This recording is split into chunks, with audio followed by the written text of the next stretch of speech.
Well,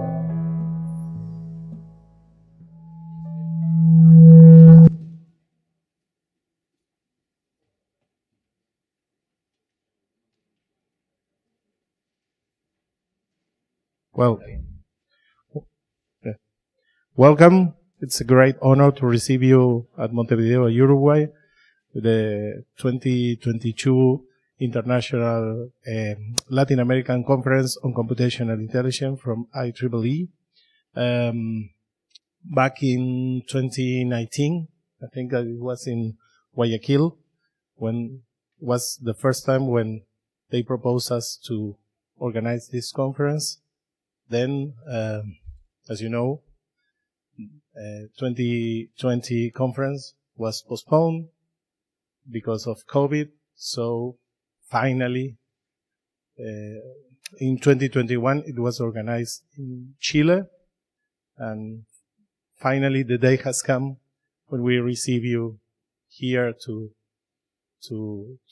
have talks about these topics. And also is the first time since Guayaquil that we have the opportunity to see us face to face, to come together, our Latin American community on computational intelligence. And well, we hope that you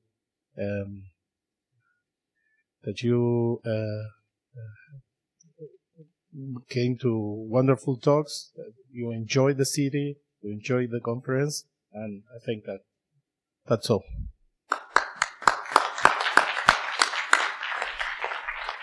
Okay, thanks, Martin.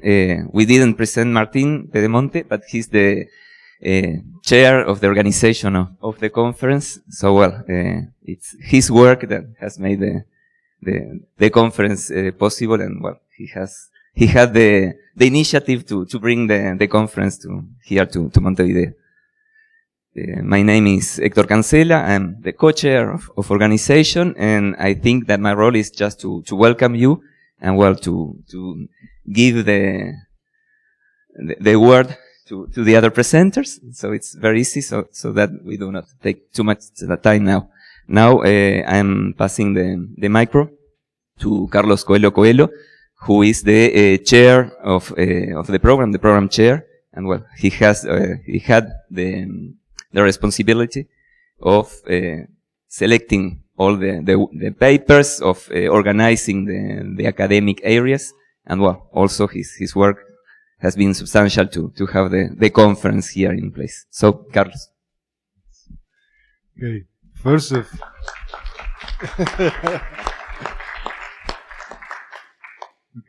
I would like to thank the organizers for all the interactions and also for being excellent guests in Uruguay. As program chair, I have to confess, when I accepted after Hector invited me, and this normally happens to me, I forgot that I was the program chair until the day he contacted me again saying, well, we have to start with the review process. What are you talking about? So, okay, but this is a small conference, so it was okay, not that bad as you see. But let me give you a few numbers first about the conference. We received a total of 62 submissions, and after a thorough review process, 34 of them were accepted, and 32 of these 34 will be presented at the conference. Of course, a conference like this, as in any other conference, will not be possible without the help of many people. So we have several chairs that we're going to thank to all of them. So we have, for example, the Evolutionary and Swarm Computation chairs, Teresa Ludermir and Guillermo Leguizamón. The Neural and Learning Systems Chair, Pablo Esteves and Pablo Huitze. The Fuzzy and Stochastic Modeling Chairs, Alma Alaniz and Daniel Leite. The Social and Economic Development Through Computational Intelligence Chairs, and this track had many submissions, Lorena Echeverry and Ruth Saraiva. The Thesis and Doctoral Symposium Chairs, Ayala Rosa and Gonzalo Tejera. The Conflict of Interest Chair, Carmelo Bastos-Filo, who was very helpful for handling submissions from the organizers. Needless to say, of course, we thank all the reviewers. Each track had their own reviewers, and there were a few reviewers who were chairing more than one track.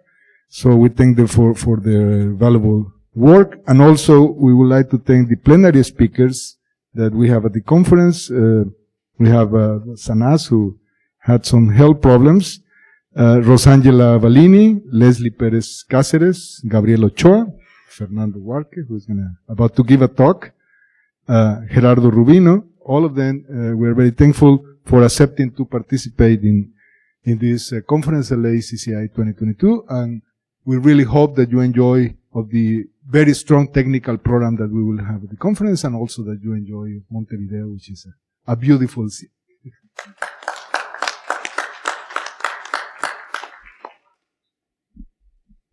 I now introduce Fernando Buarque. Fernando was the chair and the main support of the community in computational intelligence that created this conference series. And well, he has now passed on the chairship, but as the past chair of this community, of this group. We thank him very much for coming for the conference, for his continued support and participation. And well, we ask him to give a few words. Buenos días a todos. Gracias a ustedes por el trabajo. Bom dia aos colegas brasileiros. Good morning, everybody. It's been a long time now, 10 years. Carmelo and I organized the first, or the LA-CCI 0, before the one in Argentina. So it's a long way, but I think it's a very fruitful one, because along these 10 years, this conference, with the exception of 2020, we visited 8 countries in Latin America, to the point that it caught the attention of IEEE that did not have a conference in this region. So now LA-CCI is official. In the beginning it was just supported, but now is an official conference of IEEE. So which is kind of nice, because somehow we are on the map of science. And this is, of course, because of the help of many people. And I think Carmelo is one of them that should be acknowledged here, because he was there 10 years ago, and now I had the great privilege to pass the baton to him. Okay, so now he's the task force chair. But in all, thank you for your presence. I think it's the first time we are having this conference in person after the COVID, which is was a big challenge for all of us. But as in every other conference across the world, the attendance is starting to grow. So it will be a reconstruction process. But I'm very happy that you guys, Martin, especially, and Hector, that you have the energy to organize all that. So thank you very much. It's a pleasure to be here in such honorable company and in this beautiful city. Thank you.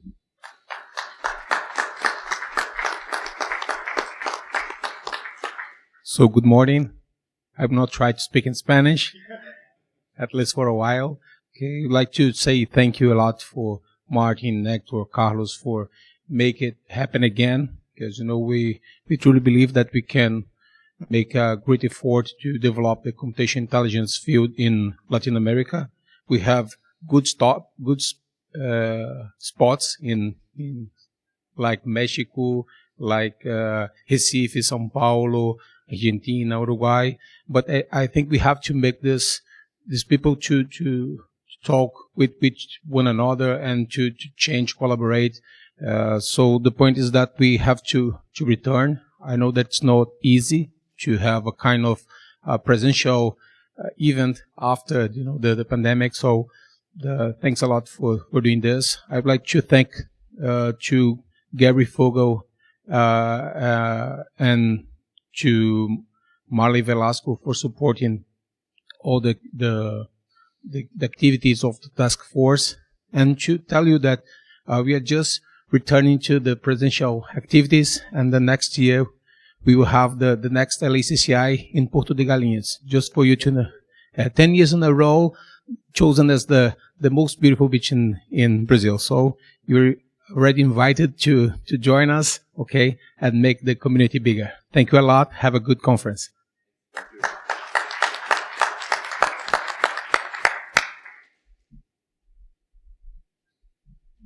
Now we'll receive Libertad, that it will introduce Fernando.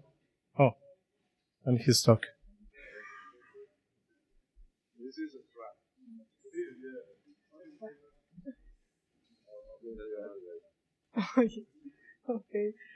Okay. Good morning, everyone, and welcome again. I have the honor to present Dr. Fernando Buarque, who's going to give the first keynote speech, and he is from Brazil, from the University of Pernambuco. He's a computer scientist and artificial intelligence researcher. He's a senior associate professor at the University of Pernambuco. He holds a master in computer science from the Federal University of Pernambuco, and he has a PhD from the Imperial College of London in artificial intelligence. He has several international appointments, such as honorary professor at the University of Exeter in England, visiting professor at the University of Munster, Germany, Johannesburg, South Africa, Texas A&M University in the US. He's a member of the Academy of Science in the state of Pernambuco in Brazil. He has been president of the Brazilian Society of Computational Intelligence from 2013 to 2015. And since 2014, he's been steering, as you just heard, the Latin American Conference on Computational Intelligence. He has authored over 200 scientific publications and 6 books. He is head of the Computational Intelligence Research Group, and within that he has supervised over 100 students. He will be talking to us about a very current topic, very important and relevant, and that anyone who's working in this field should be listening to and should be interested in. He's going to talk about responsible AI. Thank you.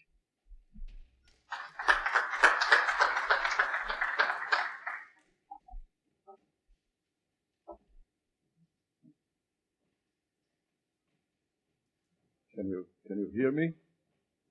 All right. So thank you very much for the organizers. It is really a pleasure to be talking about this topic. As the professor who introduced me mentioned, this is a new topic, but I think a very, I would say, important one for the community. And I hope that this talk will raise your attention towards some points here. I will try to present some ongoing work, but the talk, I will advise you, will be somehow philosophical, will not be necessarily very technical. So forgive me if you end up the talk with lots of questions, but that's why philosophy is about, isn't it? Okay, so I would like to acknowledge the State Foundation, Maia Universities, the organizers of LA-CCI, the number 8. Thank you very much. Some very brief points I would like to make. So my alma mater is actually the Imperial College. I've been visiting universities, and one particularly that I like very much is the University of Johannesburg because of the South-South collaboration, which is something we have to do more. I even dare to say that it's easier for me to send a student to Germany or England than to Uruguay. So this is something we have to think about. Then I have some participations in various things like board meetings of associations, but I will not bother you with that. I would like to draw your attention to this little fish here, which is one algorithm that we devised together, Carmel and myself, in our group, which is a swarm optimization algorithm. We have an entire family now, so we are very proud of that. So, but here are my research themes, and I think this is relevant for this talk because so far I've been working, as probably many of you, very much in algorithms. So, for example, the team on heuristics, on semiotics, on decision theoretic learning, on applications and compliance, but all that focus on the problem in a very quantitative way. And this is one point I would like to really draw your attention to. Perhaps we should change a little bit. I'm trying to do that now, right now. Other things that I would like to acknowledge are the Science Foundation in my state, FACEP in Brazil, CAPES, and CNPq. So over the past years, they have been underfunded, but now I hope it will change a little bit. Another acknowledgement I would like to make is the Alexander von Humboldt Stiftung, which is one of my main supporters in my research. And then, of course, two books I like very much. The first one for kids, the second one for economists. I think these two groups need to know more about AI. Enough of that. Let me just talk a little bit about our research group. I come from a beautiful city called Recife. Of course, there are lots of sharks now. It's a new problem we have. But somehow the beaches are nice. And one information for folks in South America is that now the flights are reopening. For example, there is a direct flight from Montevideo to Recife. It has started 2 days ago. So it's a direct flight. Our group that I share, the leadership with Carmelo, has 18 years now. We do research on hyperheuristics, optimization, semiotics, computational semiotics, social simulations, and network science. So it's a very interesting and diversified range of topics. Our talk today is divided in 3 parts. I have to control myself because I tend to talk more than I should. But the idea is that we are going to have this context. Then I will try to address a few concepts and revisit them. In the end, I think is the best part of the talk, I will talk about not only responsible AI, but other kinds of AI we are not discussing so much these days. I would like to start with this very beautiful painting, which is at the ceiling of the Sistine Chapel in Rome. I don't know if you know, but this is the divine touch, is where when God gave Adam, the two characters in this portrait, the power to conquer earth. But if you look a little bit closer, God is willing to do that. Adam is having second thoughts, you see? And this is interesting because, you know, if you are friends with God, you should be accepting this more promptly. And of course, we are doing the same with the machines. But right now, my problem with that is that the machines, differently from Adam, they do not know the level of power we are transferring upon them. And this is central in our talk. Okay, as I said, the talk will present many subjective points, not objective, as it should be in science, but sometimes we should delve a little bit in uncharted waters. Okay. So, I would like to start just reminding you that old computers, even the ones we use right now, they are very different. I mean, the old ones are very different from the modern ones, of course. But inherently, the very old ones did not pose any kind of threat to us. Even our new computers, sometimes, or most of the time, they do not pose threats to us. However, if they run intelligent algorithms, it's a completely different ballgame. Everything changes. And this is exactly what I would like to address in the beginning. For example, if you take ENIAC, consider the first electronic or digital computer, the president of IBM at the time, which was the biggest company constructing machines at the time, said the world was placed for 10 of those.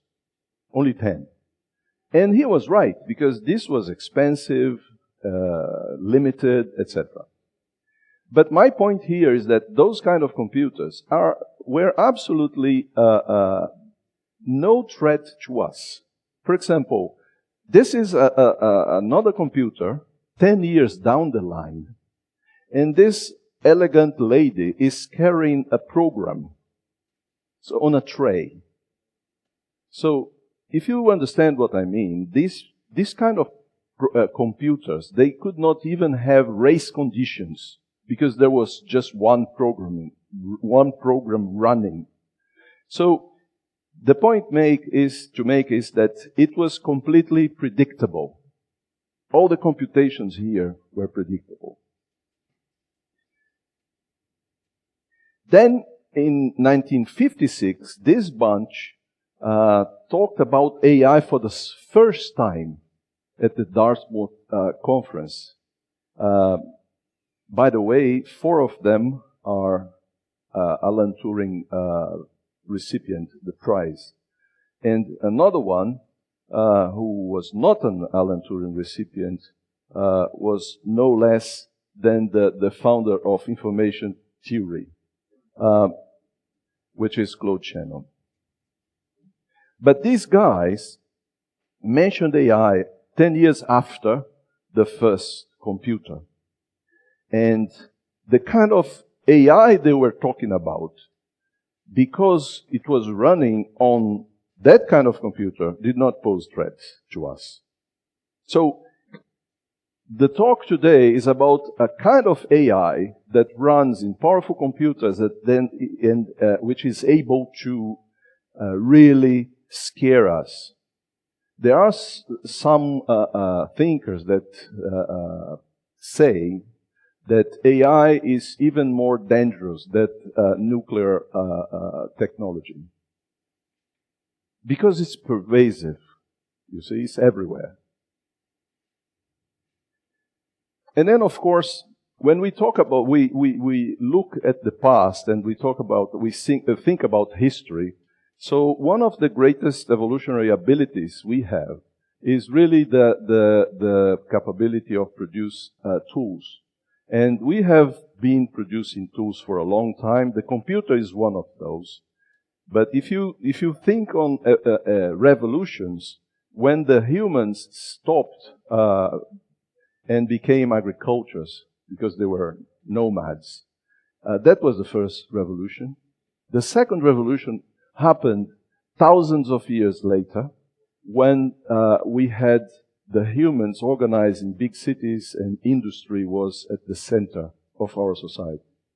But this, from generation 1 or revolution 1 to revolution 2, it's more than 5,000 years. But when we talk about revolution 3 happened 40 years ago. Okay, it's the information society. Again, at this time, we did not have AI that posed threats to us. And then, suddenly, we come into the revolution number 4.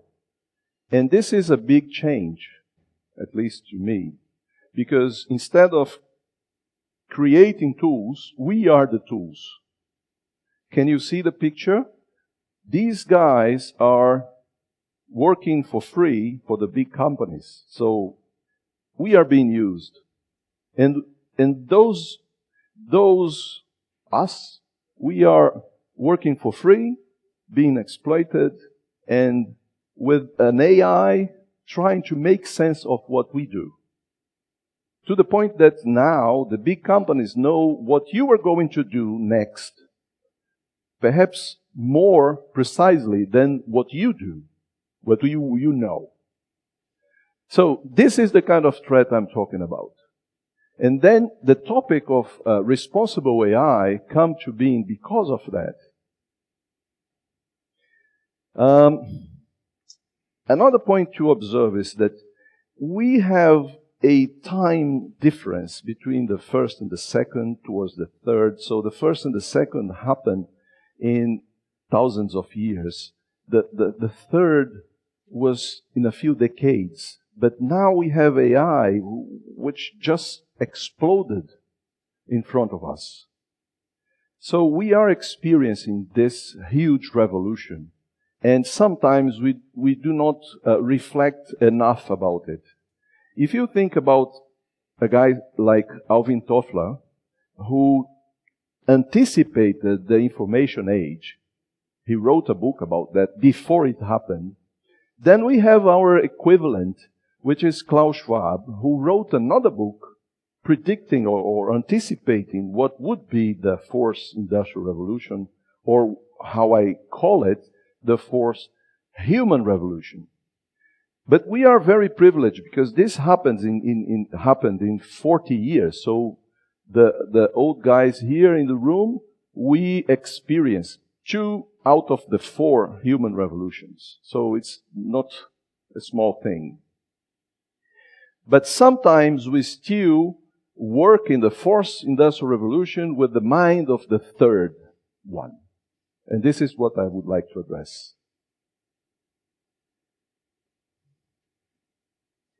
So this is something I would like to talk to you. Now we have plenty of tools for everything. So to the point that now I have some classes for non-engineers, lawyers and doctors, and they are using AI. It's easy like that. However, just not enough of us are thinking on the implications of the use of AI.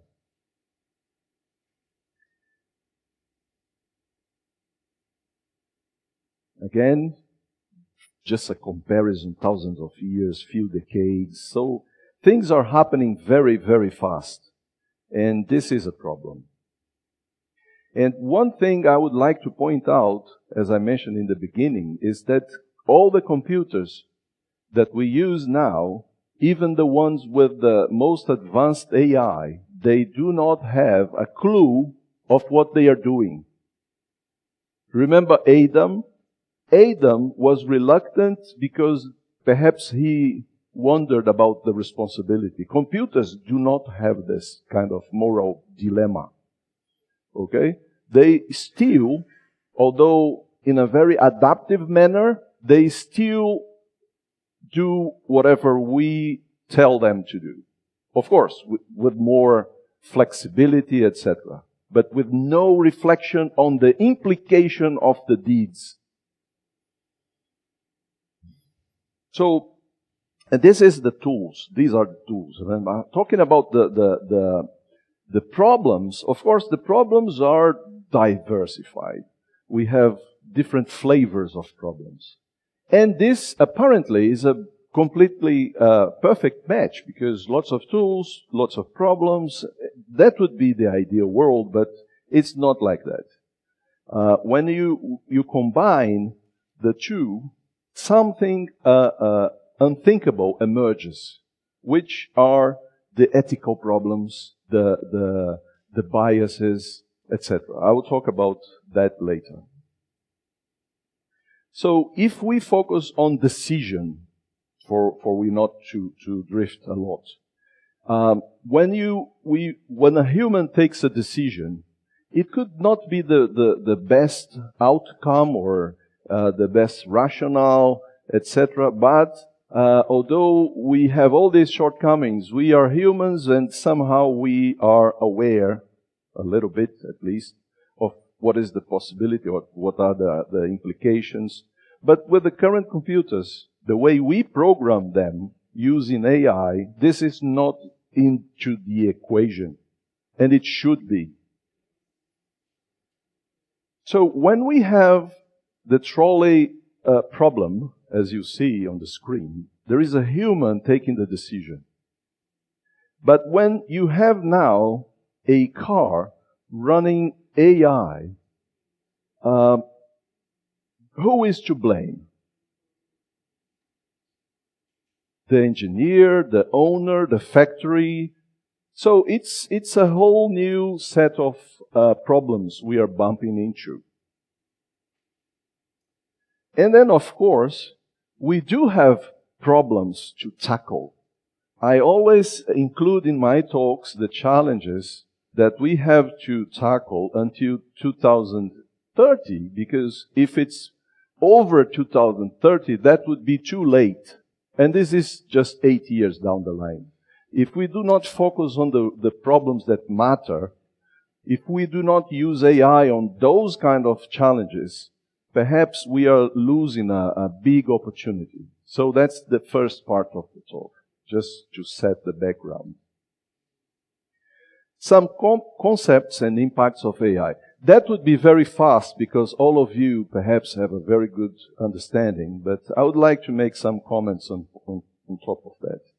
So, first of all is that AI is an umbrella term for lots of technologies. When we talk about AI, we're talking about lots of things.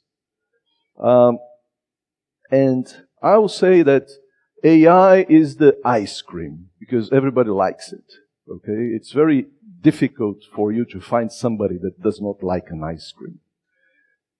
The top technologies, just to name a few, I send in order, is blockchain. So all that is AI. Then you have cybersecurity, you have virtual reality, you have edge computing, then you have RPAs, you have machine learning, and of course, artificial intelligence. But bear with me, the top two are basically the same thing, with different kind of extensions and goals. So AI and machine learning, you would probably club together. But those are on the top of the crop of the empowering technologies. Since the beginning of the classes of AI in my university, I use this definition. And basically, AI to me is an ability for a system to learn.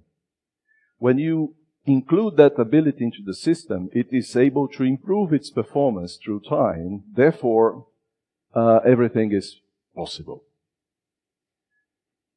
But how we do that? We do that by, in most of the cases, plugging the output into the input so the system is aware of what it's doing. But this is a false statement. The system is not aware of what it's doing. It's just aware of a number that comes out of an input. Because for a system to be aware of what it's doing, he would have to wonder what are the implications of those numbers into the real world. And this is a problem, because currently we are not thinking of that. Okay, so then people come to me and say, when should I use AI? And then I go for this easy question. If the problem is too big, if you do not know the solutions, if they vary through time, or if you have multiple perspectives, it increases the complexity, therefore it would be a good possibility to use AI. That would be the when. The what for, you probably know. So we have problems of search, of classification, of clusterization, prediction, optimization, and causal relation. But this is nice on paper. But when you do that and you include people into the equation, a classification problem perhaps would exclude somebody from something.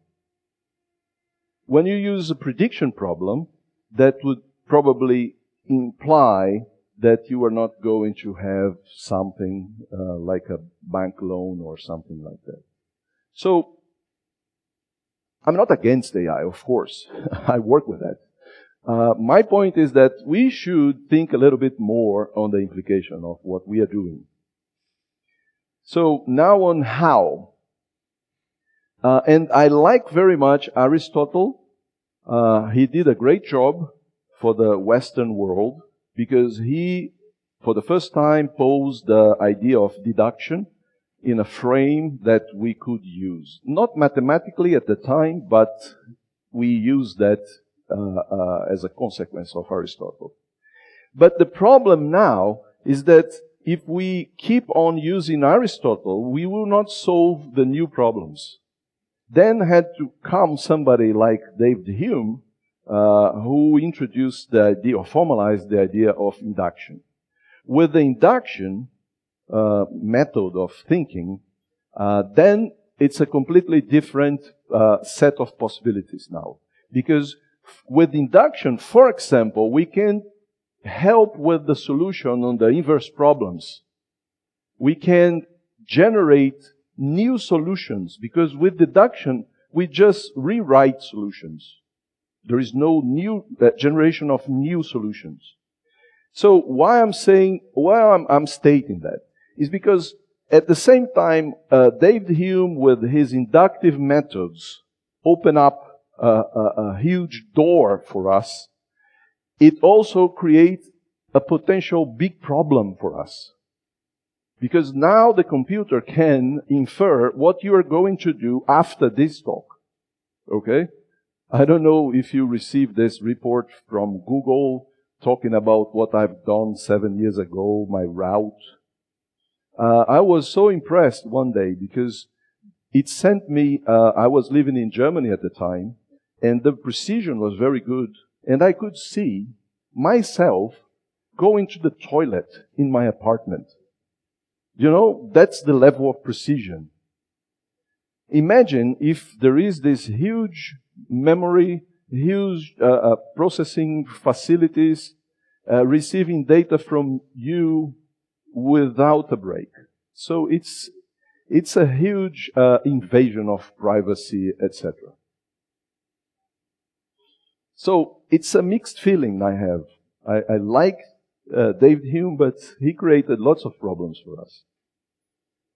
And then, of course, when you talk about where to use AI, it's this scale is quite nice. From very simple use of AI, you could go even towards situational awareness. So it's a computer basically deciding whatever it should do in a given situation. But from this scale, that I will not comment in detail, you have a division from 4 to 5. Until 4, up to 4, the data used refer to the past. So the outcome as well. So the thing is that from level 5 towards 7, you are now into the future. So not only AI could model complex problem, explain to you, meaning explaining to you what is going on that our human eyes could not understand. AI sometimes is used for modeling. Now we can use AI for creating future scenarios. And even more, when you combine deduction with induction, you can use that for control. Which means that what you should do now to achieve something into the future. So I hope you see the power of that. So I would now, with the permission of Coelho, which is the biggest authority in this room, give my perspective on the history of AI. I consider AI 40 years old, not 66, but 40 years old. And I divide this in 2 eras, 21st and 20th century AI. So, and I cast this in 6 generations. So my take is the following, that we have, in the first half of the history of AI, written by me, we have very simple systems, okay? management information systems, very simple associations with no generalization. So that's generation 1. Generation 2, which I call proto-AI, it's use of expert systems with a closed set of rules and things like that. And then the third would be the end of 20th century, artificial neural networks, and then the industry became aware of the possibilities, etc. But that was very basic and did not pose any threat to us. But with the turn of the century, which I call the second half of the history of AI, then comes something very, I would say, nice, but also troublesome, which is what I call the advanced AI, which is the deep technologies, deep neural networks. So the kind of problems that the systems now were able to solve were so different, so complex, that then all this stuff I was talking about, the threats, became a reality. So this happened to me in the beginning of the 21st century. Then we have now systems that can solve this problem, but the user is evolving. We forget sometimes about the users. When we talk about deep neural network and stuff, the users in the beginning of the 21st century were not aware about explanations or things like that. But our current users are not content anymore if we solve the problem. We have to explain to them why this happened. And this is, of course, there is a acronym for that. It's called explainable AI.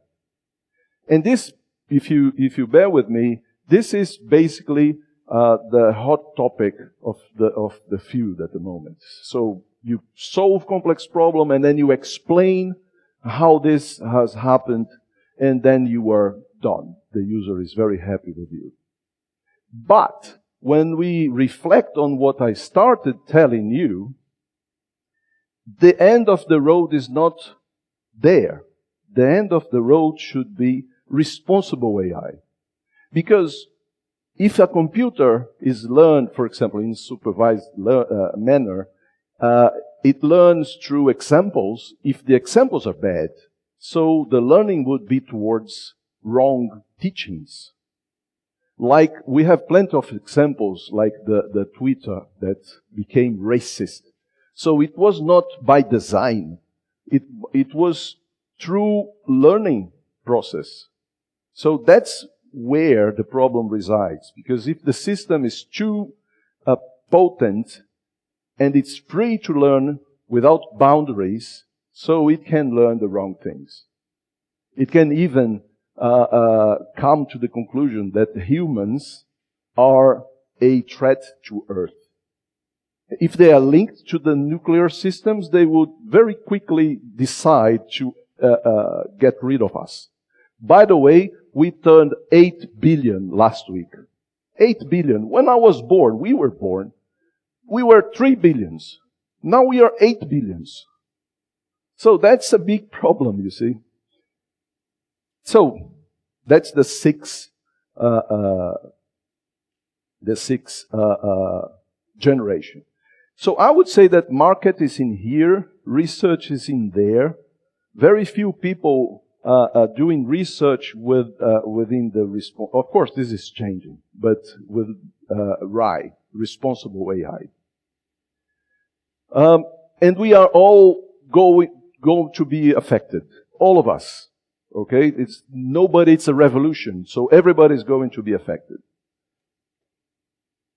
So just a few examples. Surgery.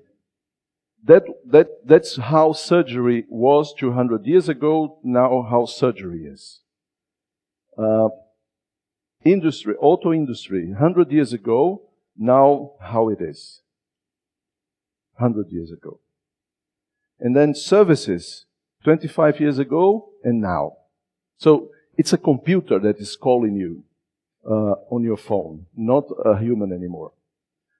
And infotainment, for example, 10 years ago, there was a pilot, a cameraman. Now these guys are, I don't know what they're doing. So it's a big change. And then, I don't know if you have seen this, but this is the guy. Could you just... This is the presenter of the Korean TV. Do you have sound? He is speaking in Korean. Okay, but this is an avatar. It's not a person. Okay? And I don't know if you think this is new. This is 5 years old, 5 years ago. So the future is... I put 6 because this is when Klaus Schwab said that the world has entered a new era. So this is past. It's not future. This is not the future. So these are some positive aspects, but the negative ones now, very quickly. So the first one would be AI literacy. Education is not progressing towards the right direction. At least the institutions are very slow to adapt. Okay? We have to reposition, pivoting the knowledge and the skills of people. Otherwise, there will be hundreds of millions of people that are useless to the market, the God market. So, impact number 2 in the labor, which is a consequence of education. Okay, so you probably are aware of the impact of blue collar, which is the folks that work in industry. But now the computer, in this stage, AI, are challenging white collar people. And this would be a big problem as well. So the third impact, in my opinion, would be loss of privacy.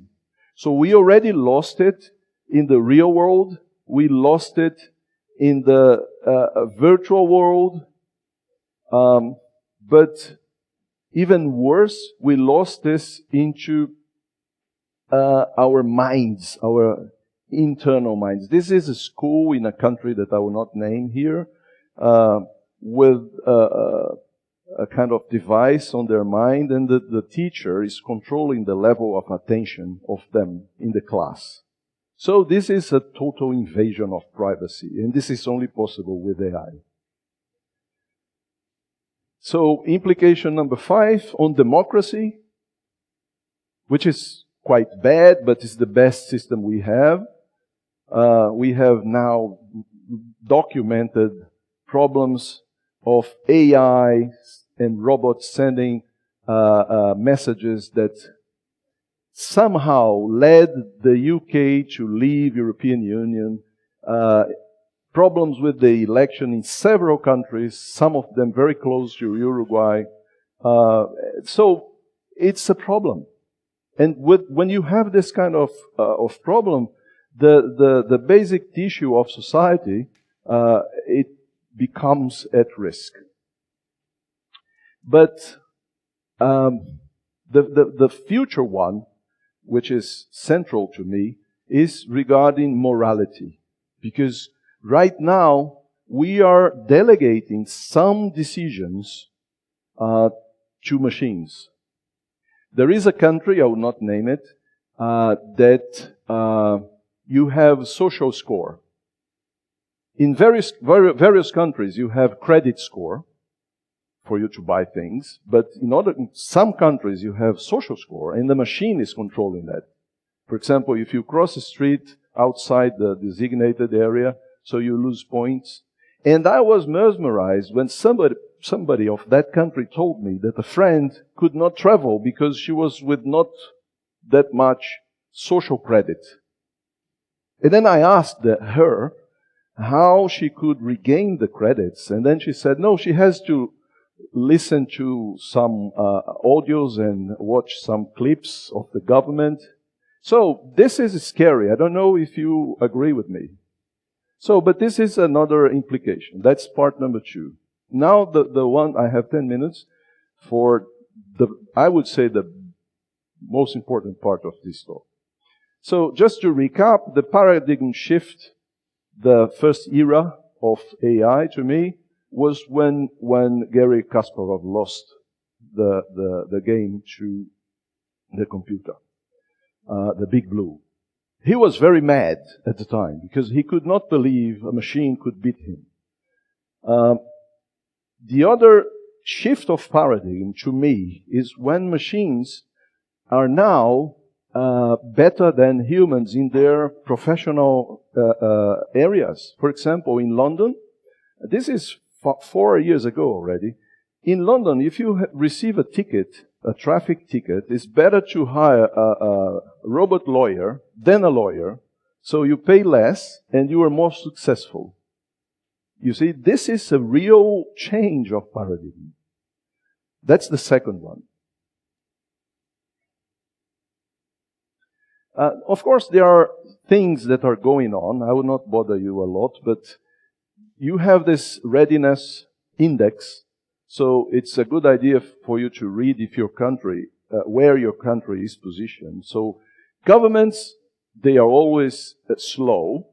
They are trying to catch and regulate, but they are lagging behind.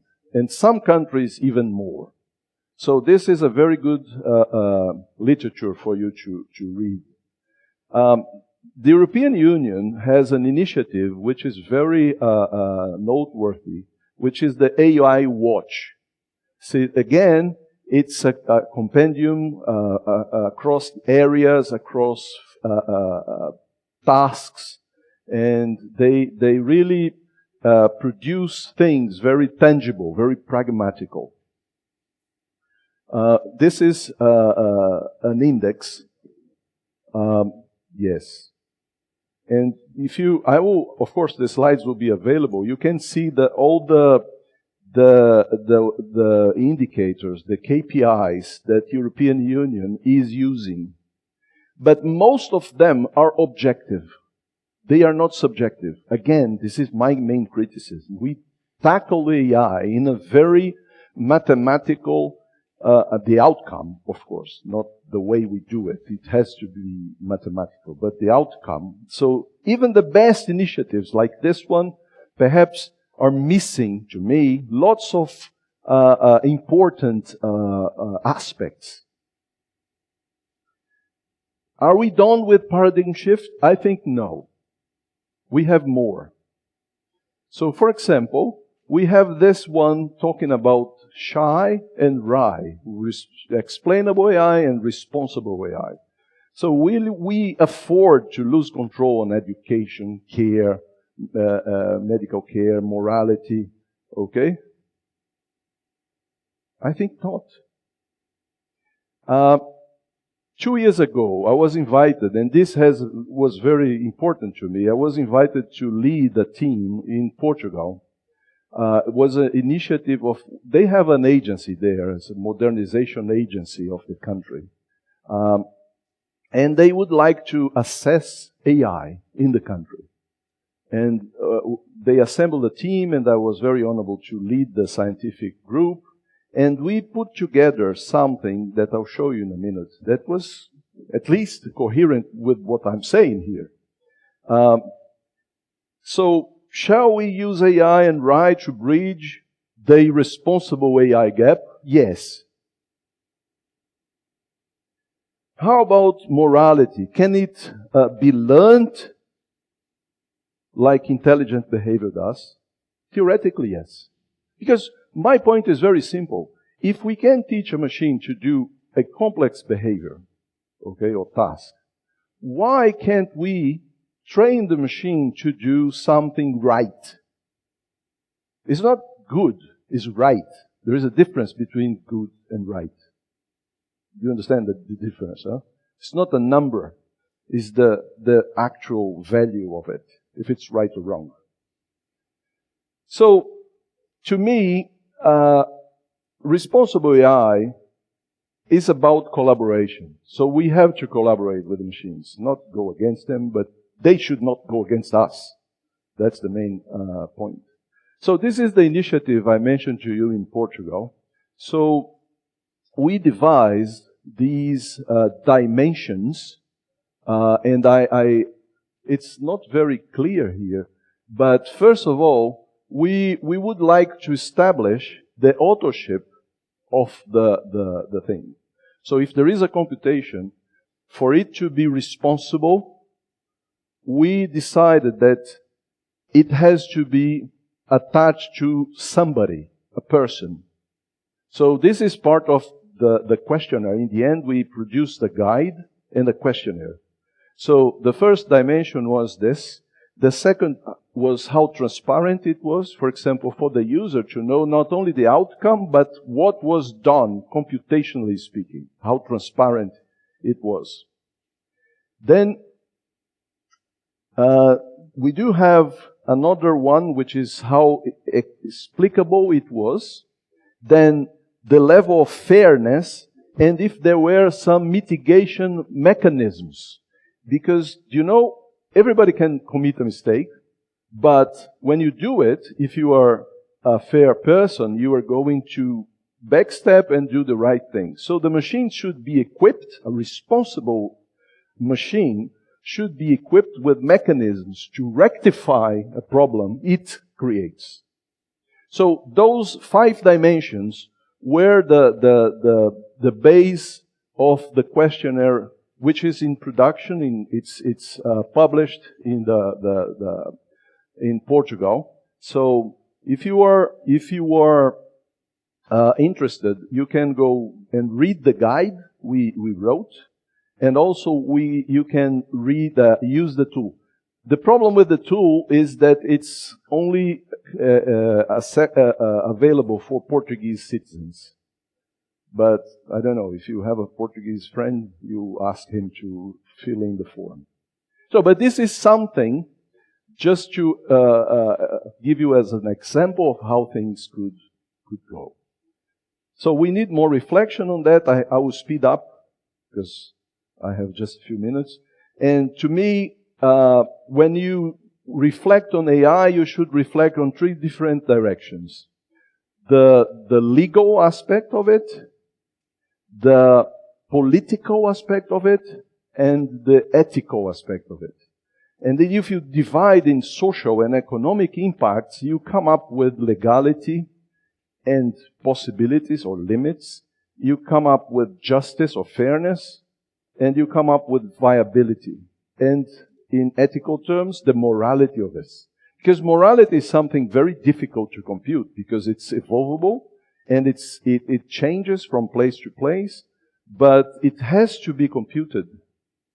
Then there are many things that emerge from these 3 dimensions. So compliance, for example, responsabilization, transparency, righteousness, fairness, explainability, fairness I mentioned, correctness, which is different from fairness, and also bias mitigation.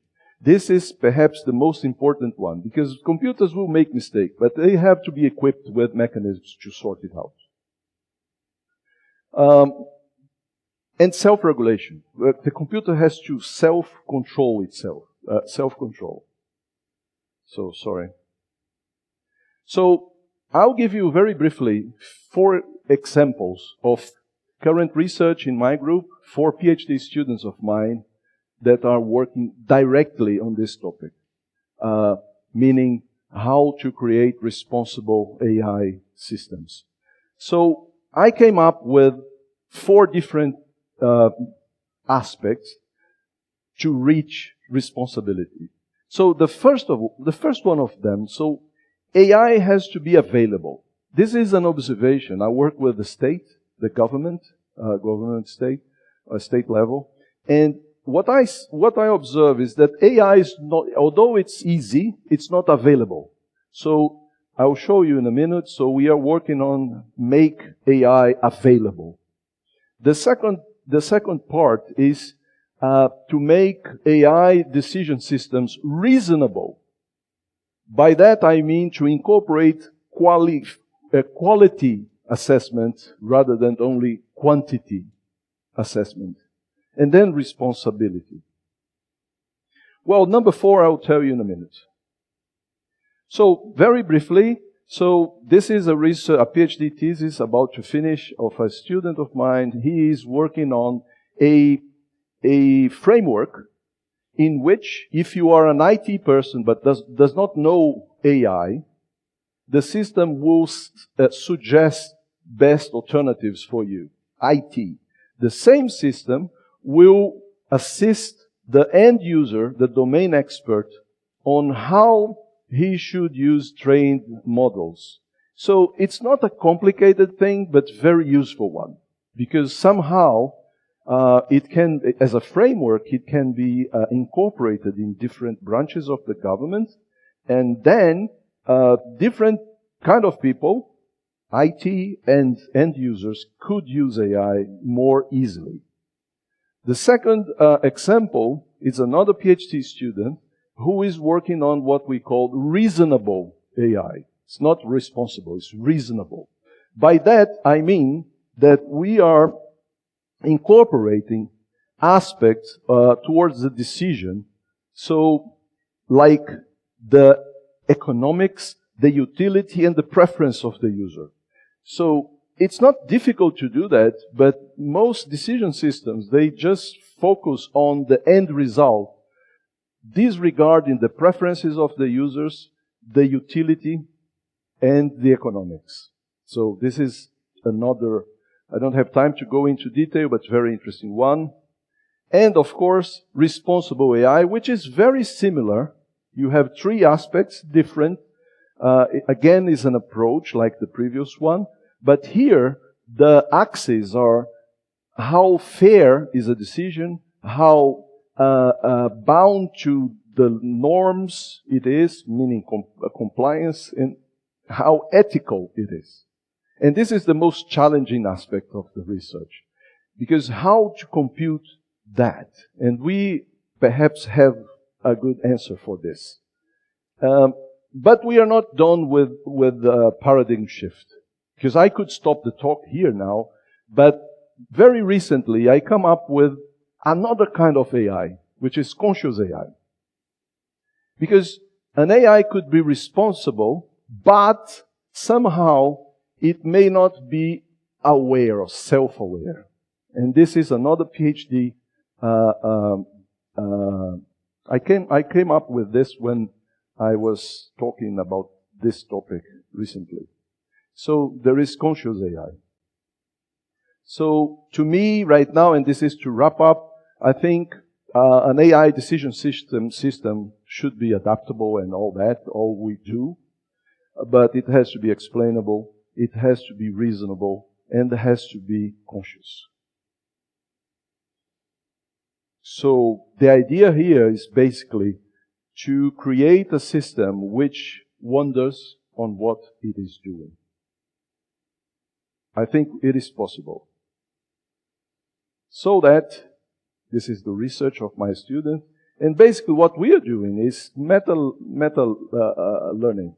So a cascade of, not a cascade, nested kind of system, learning systems. To the point that now the perspective is not 6th generation, but 7th generation towards conscious AI. So, thank you very much.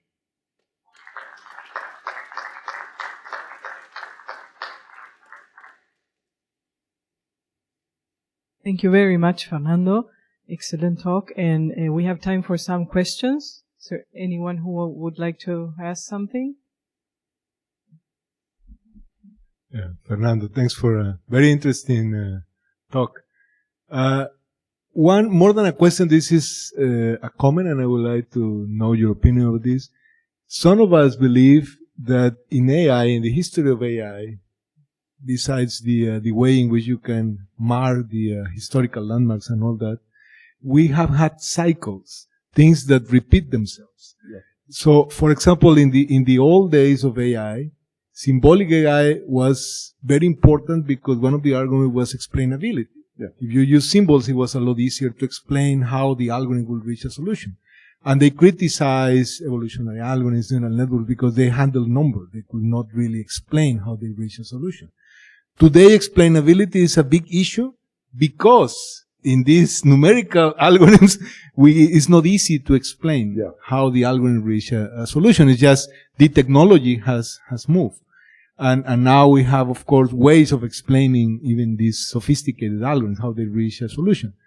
But what I would like to hear from you is, what do you think about these cycles in terms of how people have accepted AI now, as opposed to perhaps in the 80s, the 90s, in which people didn't think AI, they were still scared of AI, but they didn't see AI as a reality, except in science fiction novels and movies.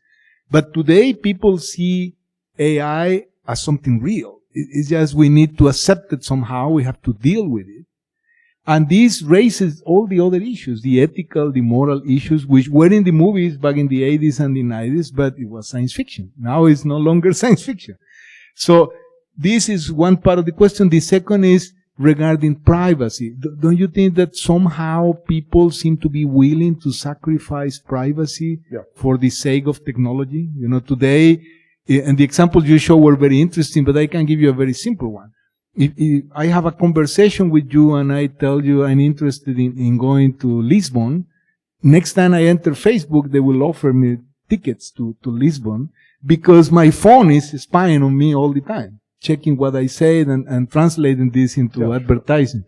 So I would like to hear your opinion about this, how people are somehow willing to sacrifice this privacy, and even if we are not willing, we are giving away our privacy for the sake of technology. So these two things. Well, first of all, I think the two ones are connected, okay? Because you will not accept what you don't understand. And, but the first one, we were always hindered by technology. So, if you obviously you know, the first learning algorithm was from the 40s, okay, 1940s. So we knew how to train something, Hebbian learning. But we did not have the hardware to do that. And then this is always a problem for us in the beginning of the AI history. But it's no longer a problem. So technology right now, of course, presents some limitations, but it's not the main problem right now. So we can do whatever we want. We can put more hardware, and somehow the cycles to me were related to these bottlenecks of technology. As this is not at least so prominent anymore, then people are confronted with the impacts of AI in their lives. And the impacts of AI is good service, for example. For example, to come here, I use Uber. So I use Uber everywhere. And this is fantastic because in the past we were all lost. We need maps. So technology, it's good. So people, definitely like myself, are, although I talk about this, I am willing to sacrifice a little bit. But my problem is not necessarily to us, because we know the implication of what we are opening hands about. My problem is when people that use the services, they are oblivious of what is happening to them. So this, to me, is the biggest problem. But yes, there are these cycles, but so far, I don't see necessarily a big bottleneck right now in technology. So it's growing. So I think it's back to the track, because when my grandfather first talked about computer, it was electronic brain. That was the name he used, not computers. So perhaps now we are back to the initial dream of creating. And interestingly enough, I'll finish this. This is very important. Yes, symbolic computation, it's coming back to prominence because we are an example of that. Although we compute in a completely distributed manner, this conversation is only happening because somehow we can go bottom up, we can come up with symbols, we can exchange symbols. Otherwise, it would not be possible. And then, of course, for a long time, Carmelo and I, perhaps you, we were working on weak AI, okay? Because we were happy with the results and stuff. But now, it seems to me at least that we should move a little bit further. We should come and bring all that towards a symbolic kind of computation so that we can interact with the humans in a much better way. But again, the person has to be aware of what he's dealing with. And this is not happening today. Excellent. More questions? Thanks, Fernando, for the enlightening talk. You were talking about the impact on the life of the people and the general people, but I was wondering, because, you know, one of my main concerns regards on the popularity of AI. It's becoming even more popular when you have this library that are available for the general public. And what I have observed is that people are using this, but most of people do not know what they are doing. Can you comment on this? I can. Actually, I can. Because as we are professors, we can perceive, at least to me it's very clear. For example, 20 years ago, my AI students were able to program whatever approach I ascribed to them, a neural network or so. Today, it is kind of difficult, you see, because, and I am not even forcing them anymore. So I quit on that. I said, look, use the libraries. The problem is at least know what the libraries are doing and know how to maintain the libraries. But what you said, Carmelo, is very interesting because it's connected with what I said. I don't know if you guys have realized that, but when you deal with something that is becoming more intelligent, as a natural law, for the sake of energy saving, you are going to be less intelligent because you will not be challenged anymore. And that's what's going on right now with the society. We are not kind of getting smarter. This is my opinion. And AI is one of the culprits. I give you my example, okay? I live in the city, Recife. I know the places and stuff, and I always switch on the navigator. And then you can say, no, but you do that to know the traffic. No, I don't want to think when I'm driving. This is very bad, you know, because I know all that, and I still subscribe to this practice. So, to me, in this regard, the future is very green. Okay?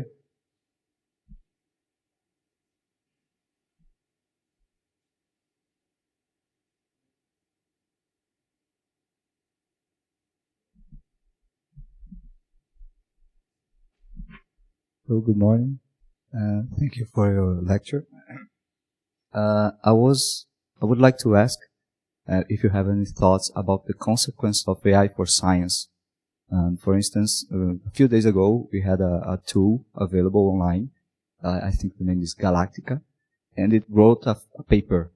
So maybe for next conference, regarding plagiar and other things, we would like to. Well, we will need to ask. We will need to have a session for papers written by computers. Yes. But look, my point is not that. As every other tool, I don't have problems with tools. Because tools are made for a purpose. Computers change all that because they can be used for different purpose. But when you put AI on them, then it becomes a beast, you see, because it can solve things and write papers. I have no problem with that. My problem is when scientists would not use AI properly. I recently visited some people in one of my visits. The guy was not from computer science, but he was using AI algorithms and writing papers based on the results he was taking. And then I asked a very few questions about the algorithm, and he did not know what he was doing, as you mentioned. But he was writing scientific papers. This is the problem, you see. But of course, and this is related with what I said, if you use AI in a responsible way, at least the person will have some intuitions on the kind of problem, the class of problem he's solving, the limitation and stuff. Currently, because of the libraries and the environments, they're so easy to use, so we run in a serious risk of having not good science produced. Not the papers written by computers. I would have no problem. I wrote this book for economists, and the main conclusion there is that a computer is more rational than humans. So probably a paper written by a computer is more reliable than the paper written by you. Okay, that's not a big problem. The problem is when the humans use the AI without knowing what they are doing. Thank you. Thank you, Fernando. Excellent conclusion there. And I think there are many more questions. I have a few, but maybe we can take that in the coffee break. And Absolutely. we would like to thank you again and give you a souvenir. And well, we have all been delighted by your talk. And Thank you very much. Okay, thank you. Thank you. Thank you. Thank you. So Well, very challenging. I will go the other way because this is a trap for me. See you all in the coffee break, and we can continue talking about it.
Well, welcome back from the coffee break. Thanks for being here. We will be starting our in-person paper session number 1. The first presentation will be by Rodrigo Mahaluf, and it's about combining optimization and fire simulation modeling to protect biodiversity values at a landscape scale. We are still not seeing the slides. We wait a bit. Well, there. Okay. Thanks. Thanks. Good morning, everyone. My name is Rodrigo Mahaluf. I am from the University of Chile. I will present to you our work called Combining Optimization and Fire Simulation Modeling to Protect Biodiversity Values at a Landscape Scale. This work was founded by the European Commission under the project FireRes. First, I will tell you about the problem that we aim to solve, why it's relevant, and its connection with biodiversity loss. Then I will characterize our study area to then detail our advanced analytic approach. I will finalize our presentation with our results, conclusions, and future work. Well, first of all, every forested landscape in the world is prone to fire. Some more, some less, but every one of them are prone to fire. Now, with the climate change, fire have been intensifying the last years and have more and more damages in the landscape, not just to vegetation, but also to human society and wildlife.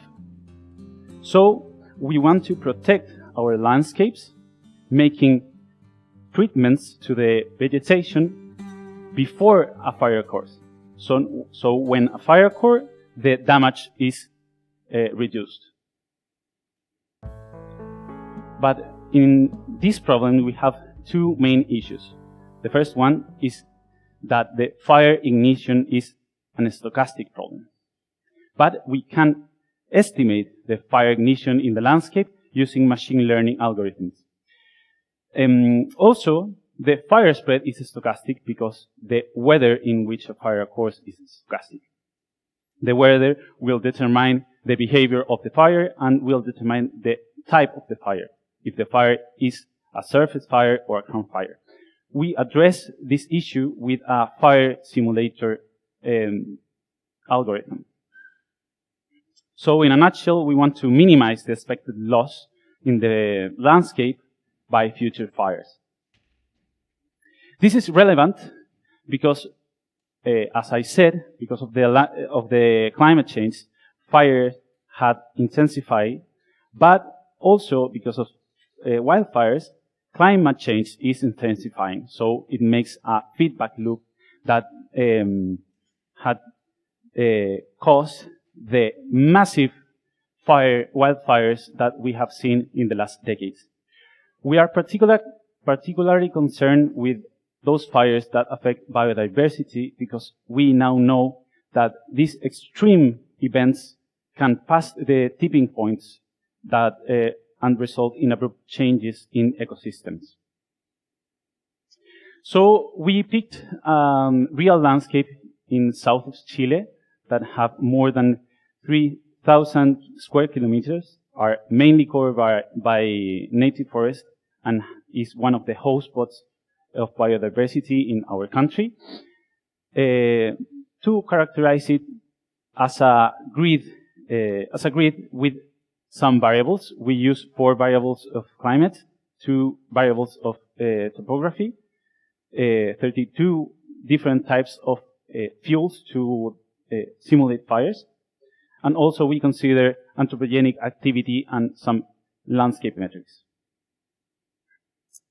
In this landscape, we used an advanced analytic approach that integrates a biodiversity module, where we calculate the biodiversity metrics that we want to protect in the landscape, a fire module, where we simulate many wildfires and calculate some risk metrics, to then use an optimization module to to create the best allocation for fire breaks in the landscape to protect the biodiversity metrics that we calculated before, to finalize with an assessment module to analyze if the results are good or not. So we take more than 5,000 animal records, specifically from 55 bird species that cover just 0.2% of our landscape. Using a species distribution model called CHE approach that combines elliptic envelopes and convex holes, we can get rid of the outliers and make a good estimation of the topology of the niches of these birds. Using this approach, we was able to cover more than 42% of the landscape with predicted presences of these birds. Using that predicted presences, we calculate the combined index for every cell in the landscape. This index combines the richness of the cell, is just the number of different species that live in that cell, the vulnerability of each species according to USCNI, and the rarity of each one of that species. So that's how we obtain this biodiversity map. And I just want you to focus below the lake, because here will happen interesting things. Then, using a machine learning algorithm, more specifically random forest, we calculate the probability of ignition of every cell in the landscape using real fire records. So that's how we obtain this burn probability map. I just want you to focus that near that zone below the lake is where we find the greatest values for the ignition probability. Then, using our stochastic fire simulator cell to fire and the Kitral fuel system, we model the fire as an elliptical programming, and we calculate the fire rate of a spread based on different landscape characteristics such as fuel, elevation, slope, and also using weather scenarios. So we perform more than 1,000. We perform 1,000 stochastic fire simulations with a random ignition point following the ignition probability map that I showed earlier, and a random weather scenario according to weather records in the study area. Every one of these simulations will create a directed graph, as shown here. Using this output, we calculated the burn probability of each cell in the landscape. Is just the number of times that a cell gets fired divided by the number of simulations performed. And we calculate also the downstream protection value. This metric considers not just the fire behavior, but also the value at risk in the landscape that we want to protect. In this case, the combined index. So that's how we obtain the following maps. First, the burn probability map. As I said, below the lake, we find the greatest values for the burn probability. And as expected, in that same area, we will find the greatest values for the downstream protection value, because the downstream protection value considers also the fire behavior and the combined index of biodiversity. So, with all of this, we are able to create, to design our optimization model. First, we make some assumptions. The first one is that a fire break, we will work just with fire breaks, not other fuel treatments. A fire break is considered to be non-flammable. We consider the effect of each fire break just with one wildfire, not more, just one, an average, but one. And we will consider that all bird species that share the same habitat are equally affected by fire damage and also by fire breaks. If a cell gets burned, we will consider that the total value of that cell will be lost. The same if we put a fire break in that cell. And last, we will not consider medium effects like medium-term effects like erosion and habitat fragmentation. So our objective function has two parts. The first one, the downstream protection value of the cell J multiplied by xj, represents the value that is protected if I treat with a fire break the cell J. And the other part of the equation shows the combined value that I will lose if I treat that cell. So this expression, without the sum, is the effective marginal protection contribution due to the construction of a fire break in the cell J. So we want to maximize the protective contribution of the total network. Then we define the expected loss because due to fires before we apply any treatment to create the following constraints.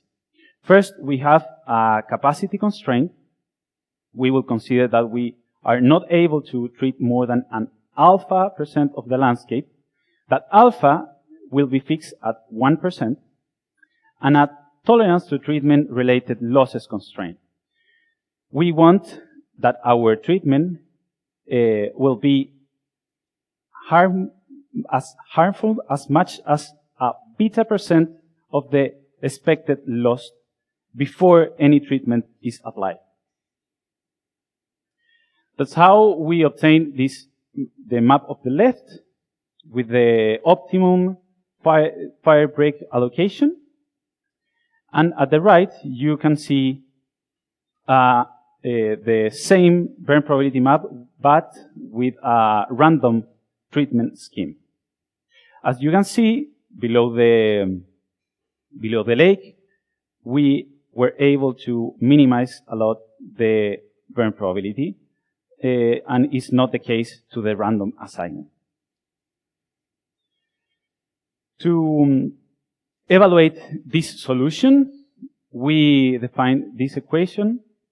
The net protective effect is just the difference between the expected losses before any treatment is applied in the landscape minus the expected losses after treatment, because fire will came, and the treatment-related losses, the losses that we apply when we apply a fire break. So here you can see the burn probability before any treatment is applied in the hotspot, biodiversity hotspot, the fire break network, and the burn probability after this network of fire breaks is applied. Then we evaluate how the solution changes if we change the tolerance parameter. So if we tolerate that the treatment is more harmful, the objective function goes up. The expected losses after treatment goes down, but the net protection effects goes down. Here we can see that passing that threshold, the net protection effect is negative. we determined that the best tolerance is 0. Is to say that we just put fire breaks where we don't have combined index value. As you see in this picture, the cells in white are those that have not ecological value, and in blue is where we put the fire breaks in the landscape, just in that places. So, with that being said, we determined that the best solution find with our methodology can reduce expected loss, considering the losses because of fire breaks by a 30% with respect to the landscape without any treatment, and by 70% with respect to the landscape with random assignment treatment. For future works, we want to add other fuel treatments, not just fire breaks. We want to consider other medium-term effects like erosion and habitat fragmentation, and also will be massively important if we can consider other landscape dynamics such as hydrology. Here is my email, our GitHub, where you can find the cell-to-fire simulator for Chile, for Europe, and also for Canada. Here you can find the link to this presentation if you want to consult it later. Thank you very much. Thank you very much. Papa. Are there any questions? Yes. Gabriel. Thank you for your very nice slides. I really like your slides. Thank you. Yeah, I'm curious about which algorithm you use for the optimization part. Is it a multi-objective algorithm or a single objective? It's just a MIP, mixed integer programming. Okay. So you use Cplex or? Yes, we use GLP. Groby, yes. Okay. Yeah. Thank you. Okay, perfect. Thank you. Any other question? I have one question. Of course. It's maybe about a different problem. Once you said that a fire break, okay? Yes. You found some solution. Say you implement that. Maybe in some years, 2-3 years, you want to revise. Would you locate all the fire breaks again from new, or the previous location is also an input for the decision? Yes, the previous location of the fire breaks be an input as a fuel type in the landscape. As I showed, fuel types can consider also cells that have no fuel. And it's the case for fire breaks. For the fire break. Okay, perfect. Okay, and well, another question. It's not always easy to convince the decision makers to apply this model. So, what can you tell us about that? Yes, well, we are now working with the decision makers to apply these models, and also. Thanks to the European Commission, they are very interested in our work, and to work with us. So we expect that we test these solutions in a real landscape, applying these fire break allocations in the next 2 to 3 years. Perfect. Okay. Thank you. Thank you very much. Thank you very much.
Seria dúvida?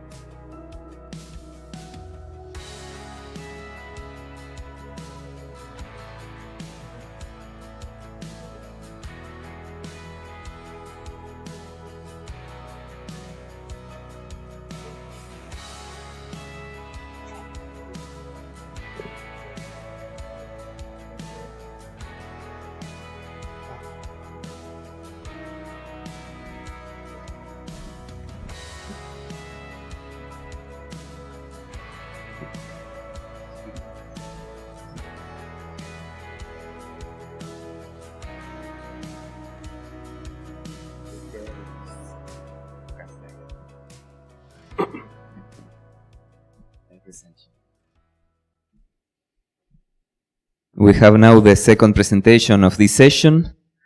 The talk will be given by Douglas Vidal, and the presentation is a chatbot use for pre-triage procedures, a case study at a free service university denial clinic. So, Douglas. Good morning. My name is Douglas Almeida. I'm a student of the Federal University of the Pará. And I will present the article, The Chatbot Used for Pre-triage Procedures, a case study at a free service university dental clinic. This is the theme of the project. The motivation for this project aims to develop a chatbot, applied in the pre-screening of patients in order to help teachers and students to organize the direction of patients to university dental clinics, according to the symptoms they present. For this case study, a public federal university in the north of Brazil was chosen, which provides basic and specialized health services in clinical schools for the community of the metropolitan region where the campus is located. For the record, approximately in 2018, 500 patients received treatment per month in the college clinics. However, these clinics have structural and organizational problems related to the triage and the referral sectors, cause a long flow of patients. This is the methodology of this project. This figure shows the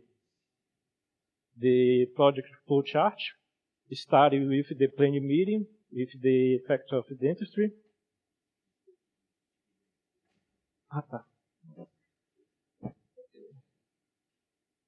Hello? It's better? Okay. Continues. This is the methodology of the project. Starts with the planning meeting with the factor of dentistry.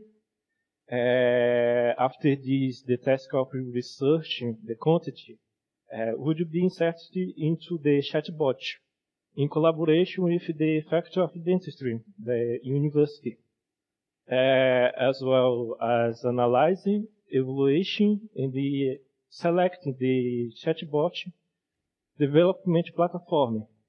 After they select the platform, we create the decision tree, right? And the content in the chatbot was added.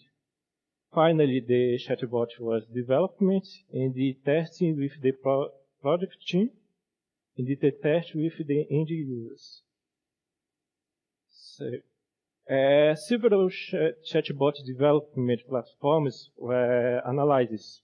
Online but online free were selected and tested, such as the IBM Watson from International Business Machine, the Dialogflow from Google, and the Microsoft Bot Framework from Microsoft. In addition, these platforms were selected because they are the most used for development of the chatbot. In addition, to present the necessary functions for the development of this project. After the analysis and the testing, the platform chosen was Dialogflow, because it's a good platform for beginners, easy-to-use interface, present three functions needed for chatbot development for this case study, possibility to integrate with external APIs through the confinement function included in the platform, and it allows you to add JavaScript programming logic to the chatbot. However, the platform Dialogflow doesn't have a direct integration with WhatsApp, require the use of the Tualho Cloud Communication Platform. The Tualho is a world leader in the sector, responsible for intermediating the chatbot tool with the WhatsApp message application. It offers a platform that facilitates the process of developing application for send text, voices, and video messages. But unfortunately, the Tualho charges 0.0042% to message sent.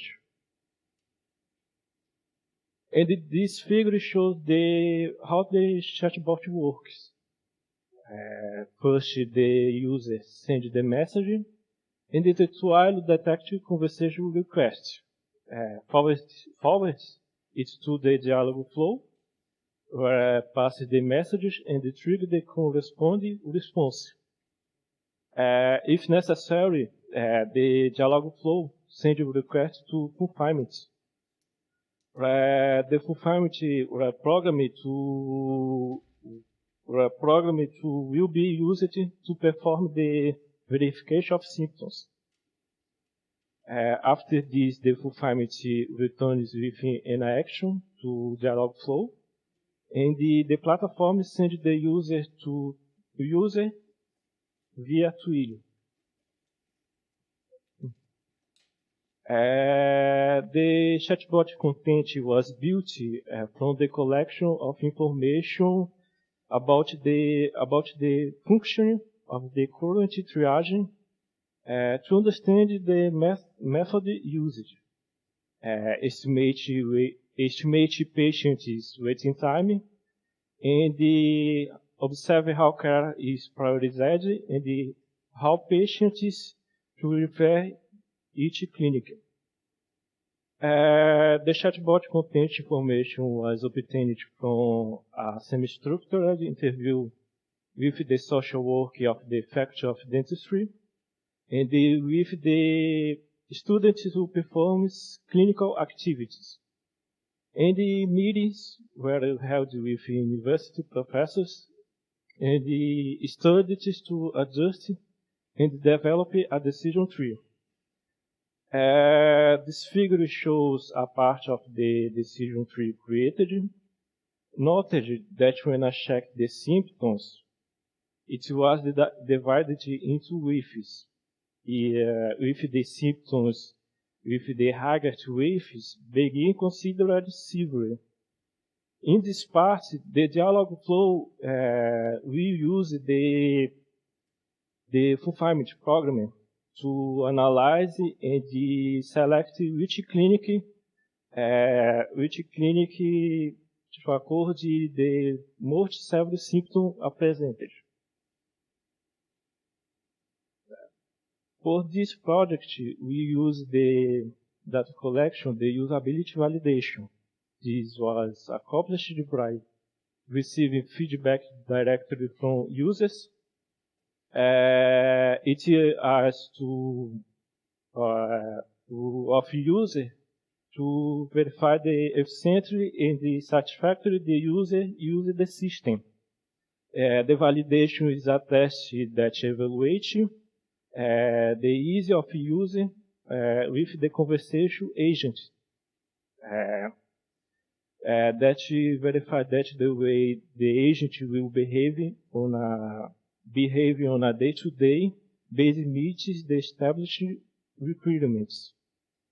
To apply the usability validation, you use the post-study system usability questionnaire or PPSUQ adapted for this case study to obtain the necessary data on users' perceptions usability. The questionnaire employs 16 items that are divided into the 3 categories.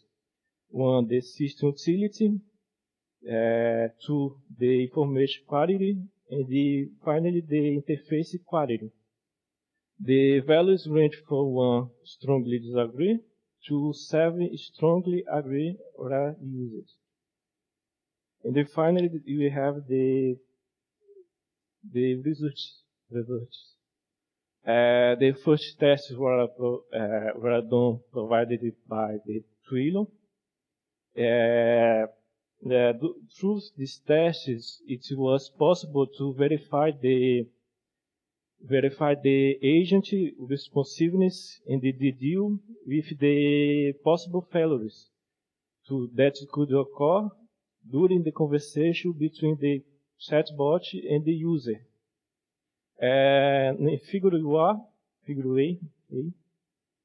the first tests were carried out with the team in the environment provided by Twilio, and the figure B, afterwards, tests were carried out between the dialogue flow and the user.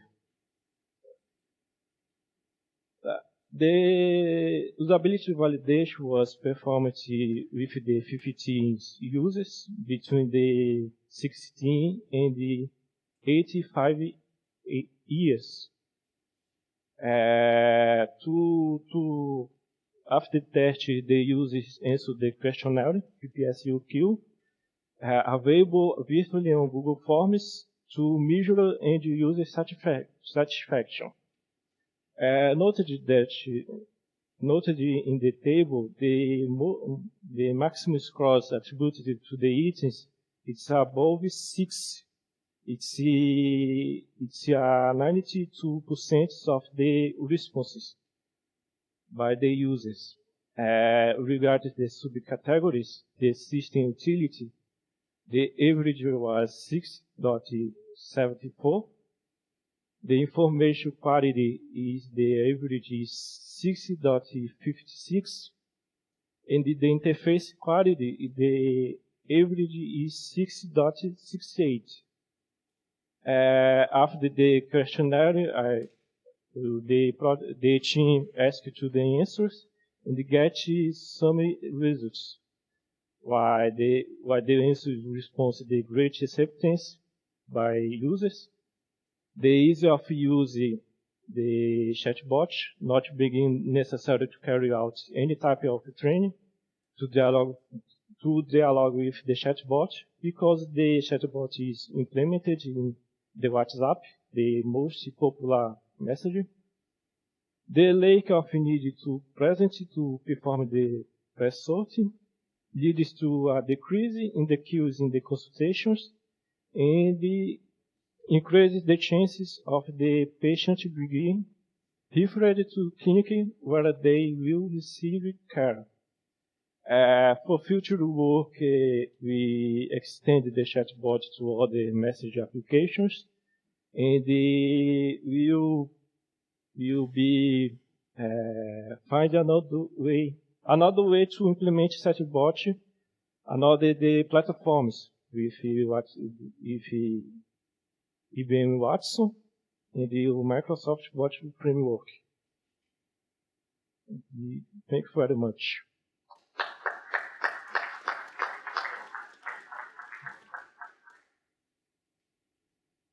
Thank you very much. Are there any questions?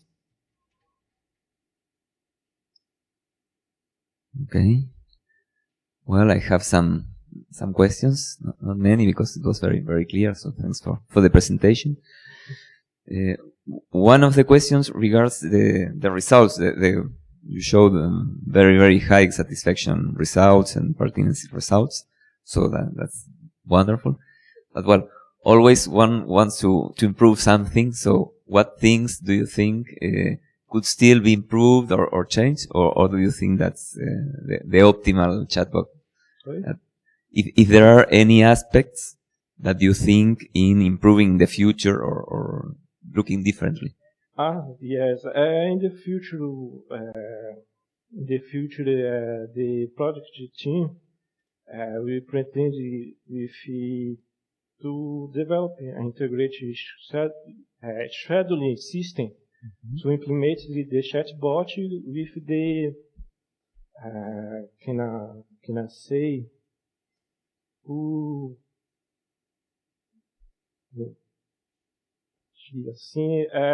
perform appointment.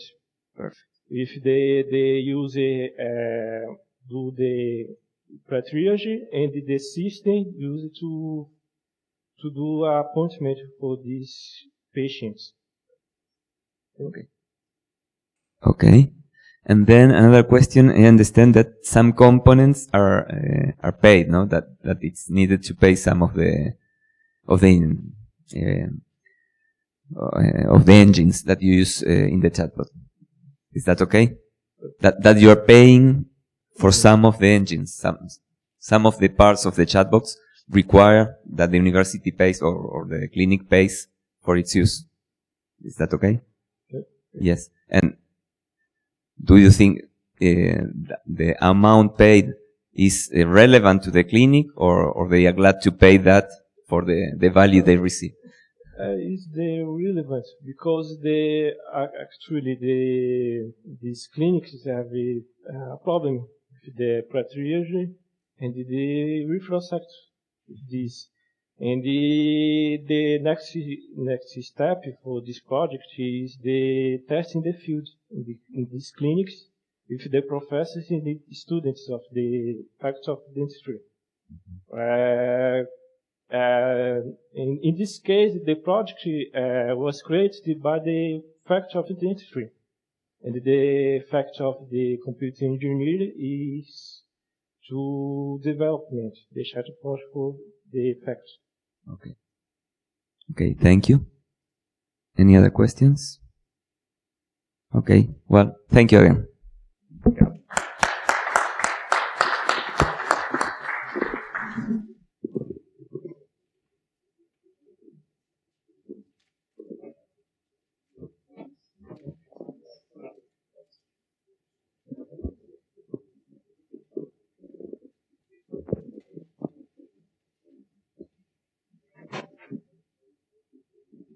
This way.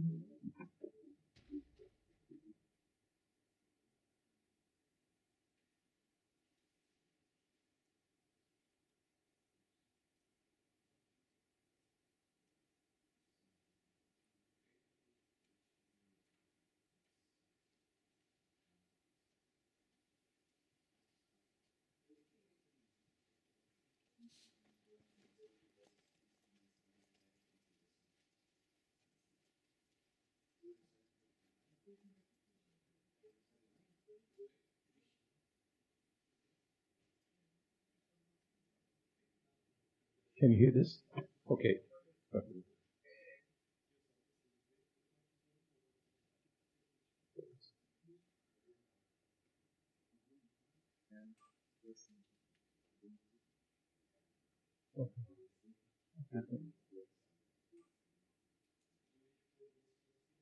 Okay.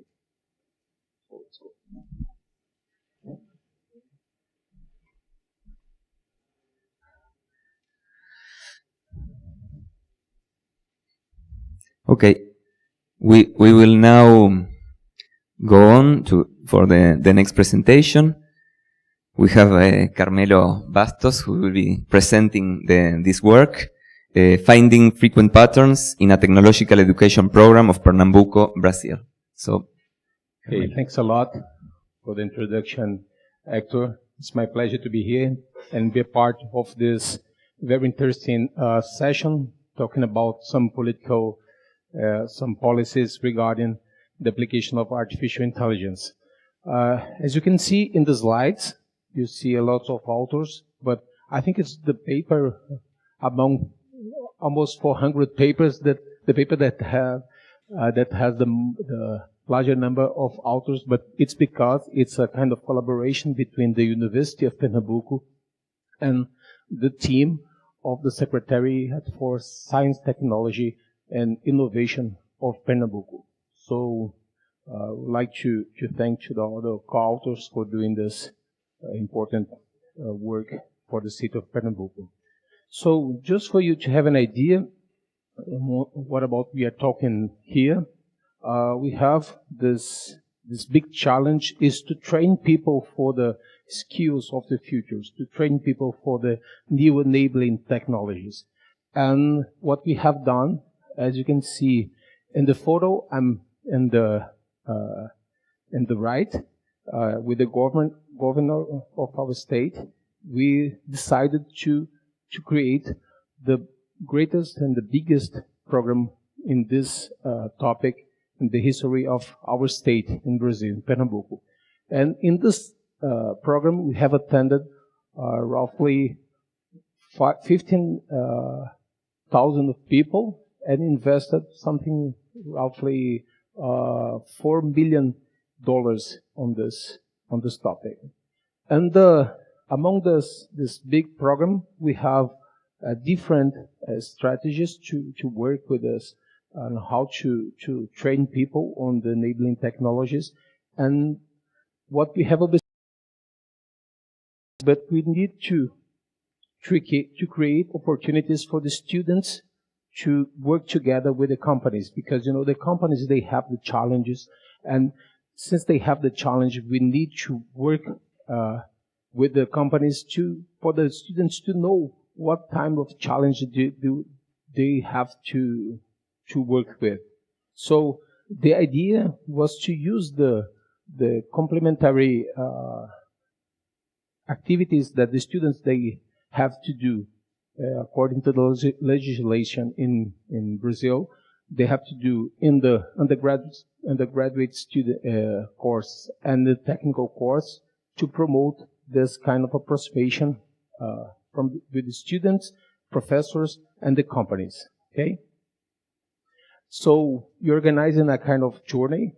We have an innovation journey in which we have a kind of conception stage in which we go to the economic sectors and ask for the challenges, and then based on the challenges we make a kind of course, and in each innovation journey we have a different course using enabling technologies, and for each one of these innovation journeys we have a different training module for the students, and in each one of these courses we have between 30 students and 100 students. And after the stage, what we do is select the top 10 students in this course to have an immersion of the students within the companies. This is the idea. And using the technologies that they have learned in the first stage to develop a kind of first solution to the challenge that the companies provided. The point is that we are having lots of these journeys. We are not talking about 1 or 2 or 3. We have hundreds of journeys for each edition of the programs. We have 12 different regions in our state. It's not a large state, but it's like Uruguay that you have, I think, 19 departments. We have 12 developing regions within the states. At the point that all the regions have different economic activities. So what we're trying to seek is what is happening in each one of the economic activities. We have more than 40 academic institutions among universities and federal institutes and research centers and colleges and technical schools and so on and so forth. And we have many different enabling technologies. So what we like to have, because I'm a professor in the university, but I'm also a director of the Secretariat for Science, Technology, and Innovation.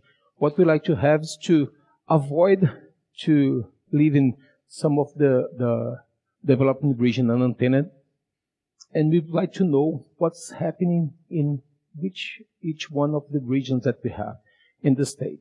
So this is the main points. And another important point is that we have now in our state 60 technical schools that are part of the public system of our state, and we'd like to include this technical schools in the policy. So just for you to have an idea about the numbers, we have the state in the northeast of Brazil. We have these programs, and for each semester we run one edition of the program. Okay, the data that we used in this analysis, actually we are not using high technology AI now. It's just some few algorithms that are very well known, but the point is here is that we are trying to seek for frequent patterns within this data. And we use the data from the first semester of this year to feed the auction for the next auction it's happening now in the second semester. So in this edition, we received 173 proposals. Among them, we classified 149 proposals, and then we approved 100 proposals with a total budget of roughly 2.5 million reais. It's something like $500,000. Okay. And as I mentioned, the goal here is to have a course related to one of the enabling technologies. And as you can see, we are using artificial intelligence to seek for the frequent patterns of the programs, but the program itself has artificial intelligence as one of the topics that can be learned by the students, okay? But we have other enabling technologies like data science, cloud computing, robotics, and other technologies, as you can see in the slide. And we have different application areas. So, as you can see in the slide, these areas are the most important areas of the economic sectors that we have in Pernambuco. And what we like to have is that to make this connection between the students and professors within the companies from these sectors, okay? As you can see, we have 12 areas, and if you would like to make a kind of link, you see that each one of the developing regions has one big area in the economic sector that's related to one of these applications area. For example, in Recife, the capital of the state, we have a huge technological park called Porto Digital, in which we have something like 400 companies in this field, and have a kind of budget of 3 billion reais per year. So we have this strong sector, but we also have other sectors that may have attention. Okay. As you can see here, when we look at the proposals, we have some of the sectors that are seeking for the resource, and among them we can see that the commerce and the IT sectors are the sectors that proposed more projects in the program. But other sectors are quite important as well, such the industry, the renewable energy, the biotechnology. And as you can see in the slide, some of these economic sectors that they had highest success in the program. For example, if we look for the proposals in the information technology sector, you will see that most of the proposals were accepted, but almost half were not accepted for running into the project. Okay. And another point that we would like to see is if different types of institutions where the students come from, they have the opportunity to participate in the program. And what we have observed is from the university, almost 100% of the proposal were accepted.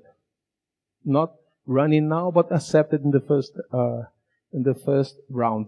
Okay, but when you look to the technological system, okay, for the technical schools, we see that there is a lot of rejected proposals and many proposals that are in the waited list. So we became a little bit worried about this, and we started to look on how we can define the features of this proposal that were rejected. Here you can see the data from according to the regions, and as you can see, we still have most of the proposals in the capital of the state. And we analyzed the evaluations criteria of the program. As you can see, we don't have any well-behaved data. It's okay. But when we analyze the grades according to the types of the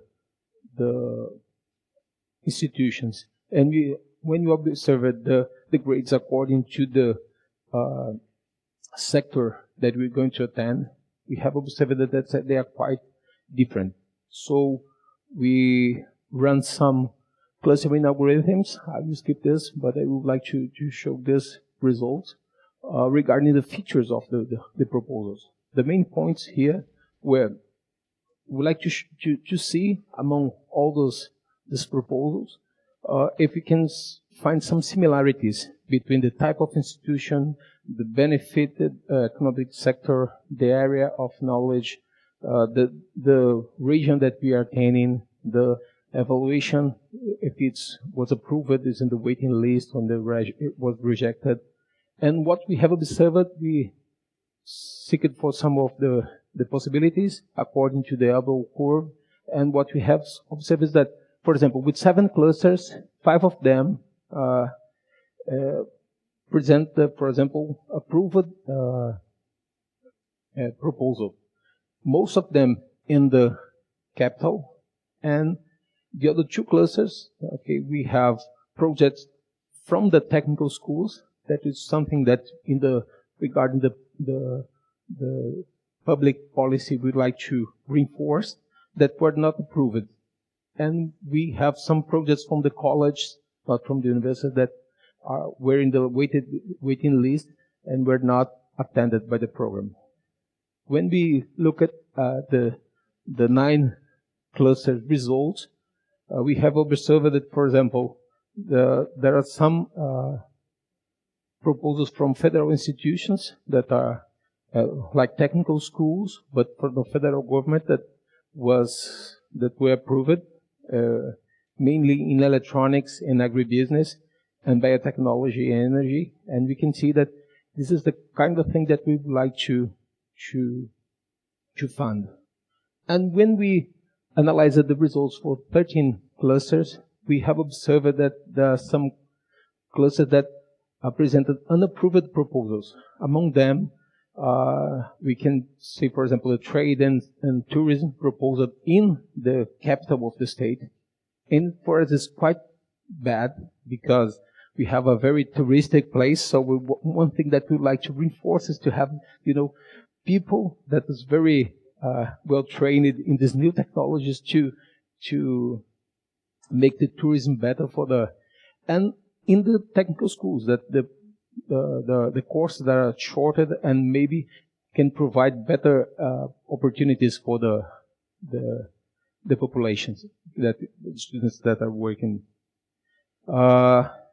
So, just to conclude, I would like to say that just making my point is that analyzing the data, we were able to see that, for example, some of the regions were not well attended, such as the Mata Sul. For example, in this case, we had 14 proposals, but only 4 were approved. And because of this, we have to do something to mitigate this unsuccess of this region. For example, we observed that Sertão de Itaparica did not have any proposal submitted, so we have to do something to promote the initiatives in this topic over there. But the main point here, just have 15 seconds, is that because of what we have observed in this data, we were able to promote new data-driven policies. Okay, for example, considering that we had this problem in some of the regions, we were able to, for example, to initiate a new cycle of visits and workshops within these regions. And what we have observed in the 3rd edition that is running now is that the numbers are much better. Another point is that we observed that the technical schools, they had a problem because they were not able to compete with the professors from the university. So the point is that the third auction, we divided in two different parts. So the people from the university, they compete among themselves, and people from the technical schools, they compete among themselves. And now we have a more equity and responsible policy. This is the point. So that's what I was like to show you. I will be available to answer some questions.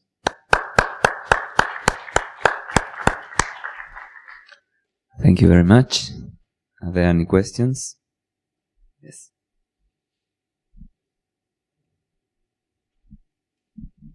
So thank you very much, Carmelo. I saw that you use data science a lot. But the question is very simple. What kind of use for AI are in place or you plan to use? Because, of course, to use data science to drive policies is a great idea, but I think AI could help even further. What are your thoughts on that?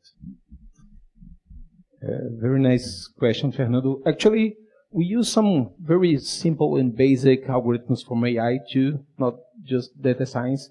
But the point is that we are having now, all the series of data. We are now in the third round, but I think in 2 or 3 years we have 7 or 8 rounds. So using all this data, we will be able to make to forecast the trends and to see on how we can get in the future. This is the point. And it will help us to make even more responsible policies for the state. This is the point. The idea is to use the next point is to use forecasting in the process, the next step. Thank you. Other questions? I have another question, also non-technical. I think, this was a very nice presentation, and I think the results were very interesting, and you had an impact in the state. Okay, I understand you plan to continue involved and helping the state in the future. At some point, there are maybe other problems you are interested in, and maybe you don't have any more the time to help the state. So, how the technological transfer to the state itself would play out? Will the state hire people within the functionaries, or how they can go on, not necessarily depending on academia? Okay, it's a very nice, important, and relevant question. Actually, we have, as I mentioned, we have this big program. It's called Barra and A, something like capacitation for everybody, something like this. It has a kind of, because the Forma.ai is, and the point is that we have, within these programs, we have 7 strategies. I just show you the biggest one that attends the students, the most popular one, but we have another one regards on the use of a similar model to train people from the government. So we have run the first edition last year. Fernando was one of the coordinators, and the point is that actually the main goal is to transfer the technology for the people from the government. I'm not a how can I say, employee of the government, of the direct administration. I'm a professor in the university. I'm just in a mission over there. But what we are trying to do is actually to pass all the information, all the technology, all the platform that we've developed for the people from the government for this kind of program to have, the continuity. Okay. Thank you very much. Thanks. My pleasure. Another question? Oh, well, thank you again.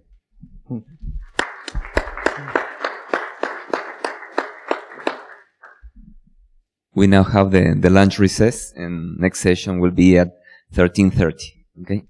Thank you.